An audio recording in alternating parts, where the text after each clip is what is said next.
Historical background. The grammar translation method emerged in 19th century, primarily used for teaching classical language like Latin and Greek. It was the dominant approach to foreign language teaching for many years, also influencing early modern language instruction. Its roots lie in the belief that understanding the structure and rules of a language is crucial for effective communication. Key principles and characteristics. First, focus on excellent grammar.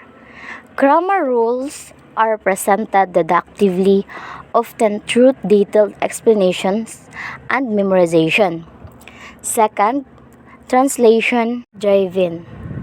Translation exercises are central to the method, with students translating text and sentence between the target language and their native language. The third, emphasize on written language. Reading and writing are prioritized with less focus on speaking and listening. Fourth, literary text. Traditional literary texts, often from classical literature, are used as source materials. The five, deductive learning. Learners are expected to understand the rules first and then apply them to practice exercises. Last, number 6, limited use of target language. The target language are primarily used in written exercises with limited opportunities for spoken communication. Role of the teacher and student. Teacher. The teacher is the authority figure who delivers grammatically explanations, assigns translation exercises, and corrects errors. The rule is largely teacher-centered. Students. The students is a passive recipient of information expected to memorize rules and apply them in exercises. The focus is on understanding and translating, not on spontaneous communication. Now let's proceed for when and why it might be effective. While grammar translation is not widely favored in modern language teaching, there are still situations where it might be effective. First, academic study.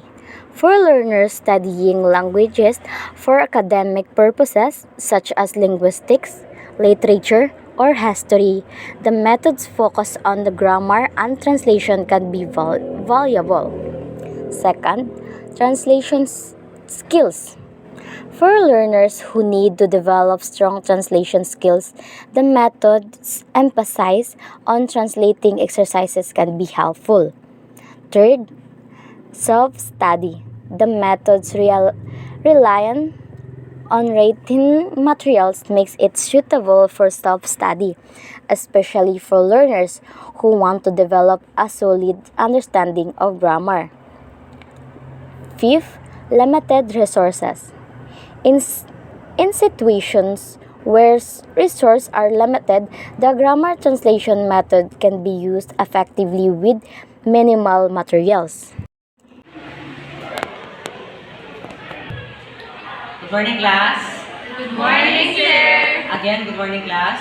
Good morning, sir. Okay, so I hope you're doing good in your day. Okay.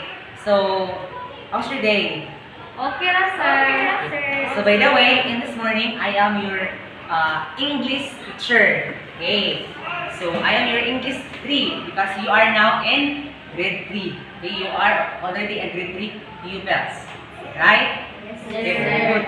Now, our topic for today is all about nouns, verbs, and adjectives. Okay. Again, I repeat, our topic for today is all about nouns, verbs, and adjectives. Okay. Again, may I ask you again, what is our topic for today? Nouns, verbs, adjectives. Okay, very good. Our topic for today is all about nouns, verbs, and adjectives. Okay. So first, we're going to discuss noun. Okay. Okay. So when we say noun, these are the words that names places, ideas, or things. Again, when we say nouns, these are the words that names places, things, or ideas. Example, Anna is beautiful. So, the word Anna is noun. Okay, so Miss Rimalin is beautiful. So, the word Rimalin is the noun in that sentence. Do you get the idea of noun? Yes, Okay, sir. very good. Okay, so the next one we have verbs. When we say verbs, these are the words that refers to an action. Okay, when we say verbs again, these are the words that show action or state of an action. Let's say for example, cat is running. So meaning to say, the word running is the verbs. Because running, it is an action. Okay, running. Okay, another example is dog is walking. So in that sentence, what is the verbs? Walking. Very good. Okay, so in that sentence, the word walking is the verbs. Now the next one we have adjectives. When we say adjectives, it describes the nouns. So for example,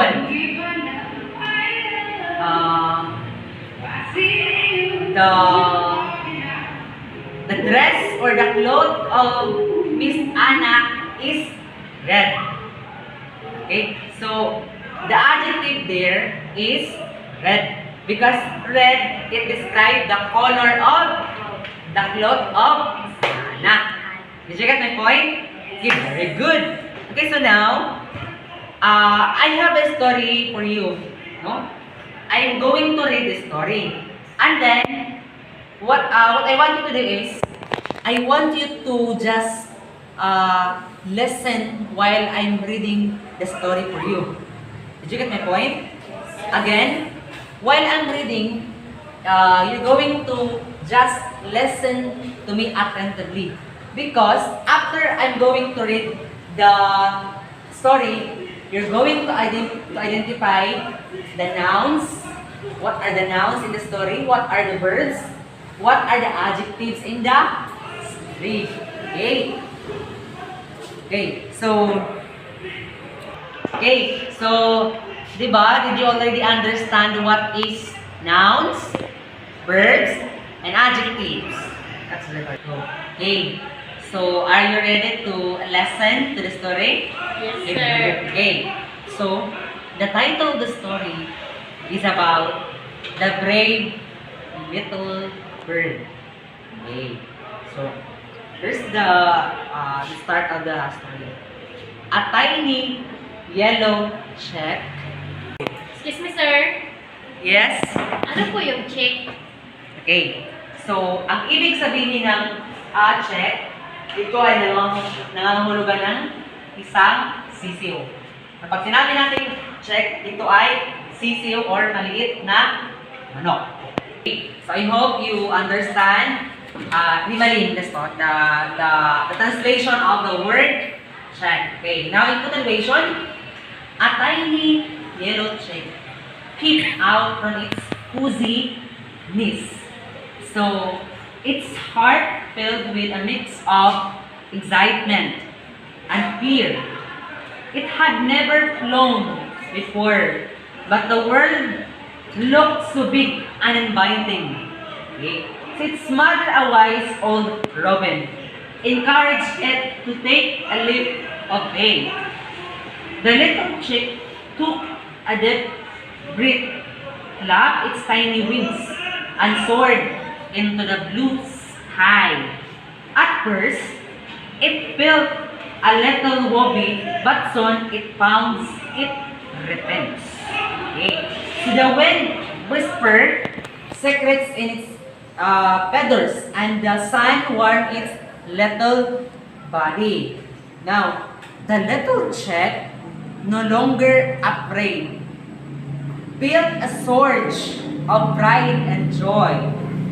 knowing it had a little check, no longer afraid, feel a surge of pride and joy, knowing it had conquered its fear and embraced the sky. So that was all about the story. Did you all understand the story? Okay. Yes, sir. Okay, so very good. So now, I want you to identify what are the nouns in the story, what are the verbs in the story, what are the adjectives of in the story. Excuse me, teacher. Teacher, ano po ba ang Tagalog sa noun? Di ko po kasi maintindihan eh.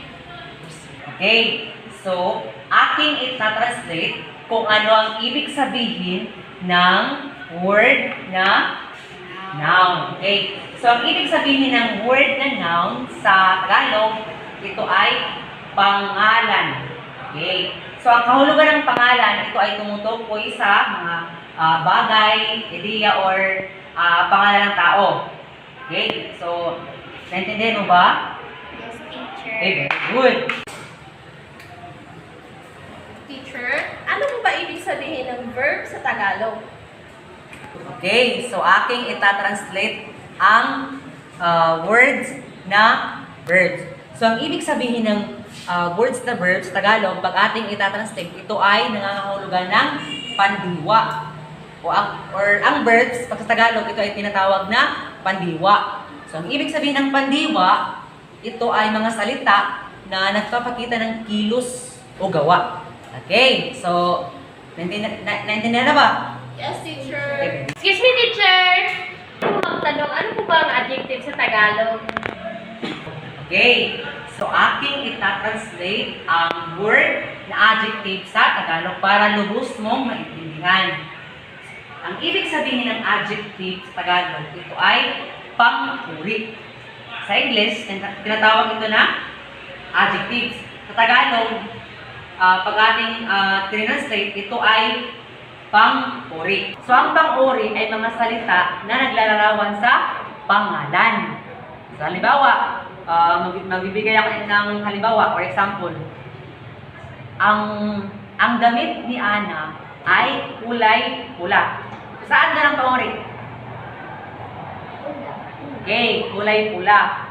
So ang pula or ang kulay pula, yun ang panguri. Kasi binibigyan niya ng kahulugan kung ano si Ana or kung ano ang kulay ng damit ni Ana. So yun ang kahulugan ng panguri or adjectives. Okay, so ulitin ko. Ang kahulugan ng ang adjective sa Tagalog, ito ay tinatawag na panguri. Ang kahulugan ng panguri, ito ay mga salita na naglalarawan sa pangalan. Okay, so yun lamang po. So you can start answering our activity. Again, I repeat the directions. In the story that I have read earlier, you're going to identify what are those noun, adjective, and verbs. Okay, so you can start now. Historical background. The direct method, which emerged in the late 19th and early 20th centuries, was a reaction against the traditional grammar translation method. It aimed to create a more natural and communicative approach to language learning, emphasize direct instruction with the target language. This shift was fueled by the desire to make language learning more engaging, relevant, and effective for real-world communication. Key principles and characteristics. First, direct communication. Emphasize on using the target language exclusively from the very beginning, avoiding translation and reliance on the learner's native language. Second, inductive learning. Learners are encouraged to discover grammatical rules through exposure to the language, rather than being explicitly taught. Third, focus on oral language. Speaking and listening are prioritized with reading and writing introduced later. Fourth, real-world language. Language is taught in context using real life situations and materials. Fifth, active learning. Learners are actively involved in the learning process, engaging in conversation, role plays, and other activities. 6. Teacher as facilitator.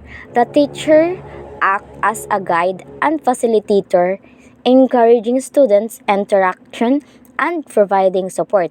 Role of the teacher and student. Teacher. The teacher is a facilitator and guide, creating a language-rich environment and encouraging active students' participation.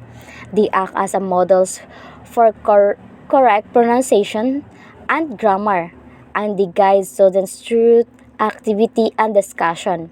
Student. The student is active participant engaging in conversation, role play, and other activities.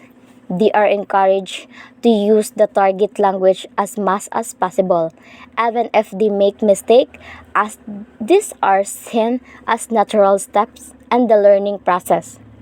Now let's proceed for when and why it might be effective.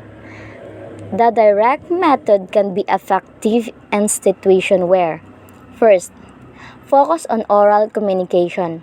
The method is highly effective for developing oral fluency and communication skills. Second, engaging learning environment. The emphasis on active learning creates a more engaging and enjoyable learning experiences. Third, real-world relevance. The use of real-life situations and materials makes the language more relevant and practical for learners. Fourth, developing confidence. The focus on using the target language from the beginning can build confidence in learners' ability to communication or to communicate.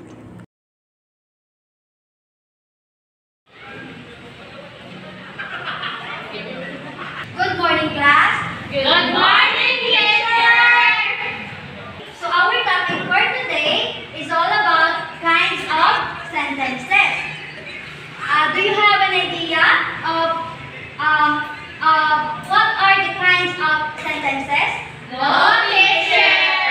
Okay, so there are four kinds of sentences, which are declarative sentence, interrogative sentence, imperative sentence, and exclamatory sentence. Okay, so I will not write the definition on the board. Why? Because I want you to write it in your notebook. Okay? By just listening what am I saying. Because I just give the definition. Okay? Okay, so first, sentences or kinds of sentences. Declarative sentence states an information or statement about something.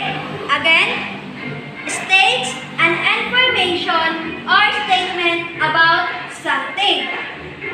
Here in declarative sentence, you just state your idea or you just state a fact. Okay? Did you understand me? Yes, teacher. Okay. The second one is interrogative sentence.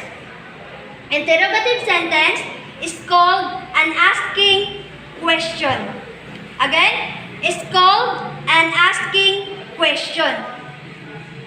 Interrogative sentence, it asks information or statement about something. Here is a sentence starts with a capital letter and end with a question mark, or you just ask a question. The third one, we have imperative sentence. Imperative sentence asks someone to do something. Again, ask someone to do something. Here in imperative sentence, it is the same with a declarative sentence.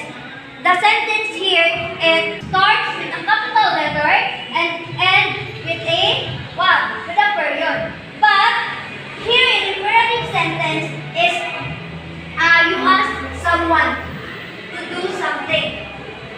Okay, the last one, we have exclamatory sentence. Exclamatory sentence expresses strong feelings. Again, expresses strong feelings. Exclamatory sentence, it begins with a capital letter and ends with an exclamation mark rather. Exclamation mark, it is ipadamdam. Okay? Ginagamit ito kapag kayo ay you express your feelings. Like natatakot kayo. Yun. Dito, yes, gumagamit kayo ng padamdam or exclamation mark. Okay? Nakasunod ba ang lahat? Yes, teacher. Sige nga. So kung kayo ngayon susulat ng definition ng different kinds of sentences, magtatawag ako ng 4 na estudyante para basahin kung ano yung definition ng different kinds of sentences. Okay? Rimalin? Okay, so ano yung definition ng declarative sentence? Ito po ay state information or about something. Okay, very good. Rimalin? Ikaw ngayon nagsusulat. Yes. Grace, Kabigel? Yes, teacher. Pwede mo ba basahin yung definition ng interrogative sentence?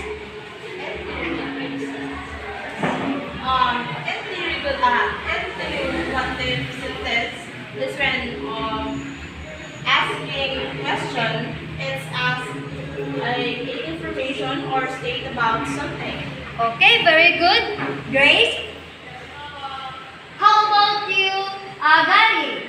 Pwede mo bang basahin yung definition ng imperative sentence? Yes, ma'am. Okay. Imperative sentence, ma'am, is ask someone to do something. Yes, very good, Gary. Okay, so for the last kinds of sentences, pwede mo bang basahin, Lorami? Kung ikaw ba'y nagsusulat. The exclamatory sentence expresses strong feelings. It begins with a capital letter and ends with an exclamation mark. Okay, very good, Lorami. That's all for today, class. Dismissed.